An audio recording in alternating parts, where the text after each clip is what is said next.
The Lord said to Moses and Aaron, "Say to the Israelites, of all the animals that live on the land, these are the ones you may eat. You may eat any animal that has divided hoof and that chews the cud. There are some that only chew the cud or only have a divided hoof, but you must not eat them. The camel, though it chews the cud, does not have a divided hoof. It is ceremonially unclean for you. The rabbit, though it chews the cud, does not have a divided hoof. It is unclean for you. And the pig, though it has a divided hoof, does not chew the cud. It is unclean for you. You must not eat their meat or touch their carcass. They are unclean for you. Of all the creatures living in the water, of the seas, of the streams, you may eat any that have fins and scales. But all the creatures in the sea or streams that do not have fins and scales, whether among all the swarming things or among all the other living creatures in the water, you are to regard as unclean. And since you are to regard as unclean, you must not eat their meat. And these are the birds you are to regard as unclean and not to eat, because they are unclean: the eagle, the vulture, the red kite, any kind of black kite, any kind of raven, the horned or screech owl, the gull, any kind of hawk, the stork, any kind of heron, the hopi, or the bat.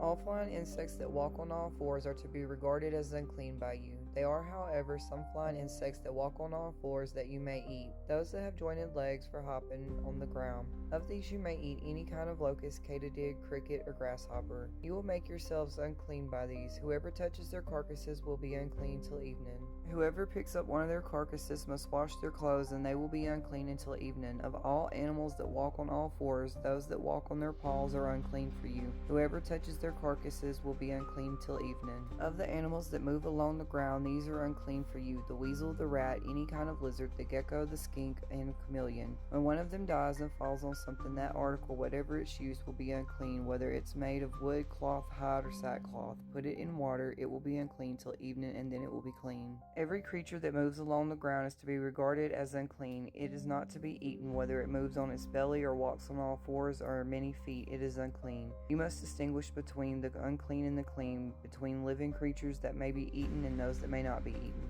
Speak to Aaron and his sons and to all the Israelites and say to them, this is what the Lord has commanded. Any Israelite who sacrifices an ox, a lamb, or a goat in the camp or outside of it, instead of bringing it to the entrance of the tent of meeting to present it as an offering to the Lord in front of the tabernacle of the Lord, that person shall be considered guilty of bloodshed. This is so the Israelites will bring to the Lord the sacrifices they are now making in open fields. I will set my face against any Israelite or any foreigner residing among them who eats blood, and I will cut them off from the people. For the life of a creature is in its blood, and I have given it to you to make atonement for yourselves on the altar. It is the blood that makes atonement for one's life. Any Israelite or any foreigner residing among you who hunts any animal or bird that may be eaten must drain out the blood and cover it with earth, because the life of every creature is in its blood.